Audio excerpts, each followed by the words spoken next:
শালার পুত আমার এই যে কি তো তুই আমার কাছে আমডি ভাইরেন তো সব ভাই বেড়া নাম চিল্লায়ও না, বেশি চিল্লায়ও না, কারণ আমি মেলই চিল্লায়ও না। চিল্লাই তো না মানে তুই আমডি ভাইরেন তো সব আবার কো চিল্লাই তো না করে বলা বাইরে ভাড়ে আর বামক করে দে কারো আমার বন্ধুরে ফোন দিলই।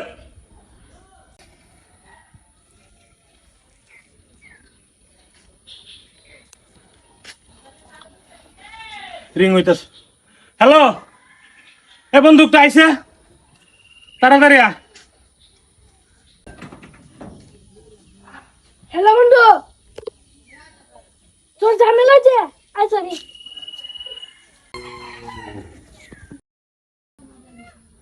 এই যে আমার বন্ধু আইছে না, আমার বন্ধুর কথা আমি আনতাছি গাছের থেকে। এই যে আমার বন্ধু। এই ফুলা তুই কইছ ভাই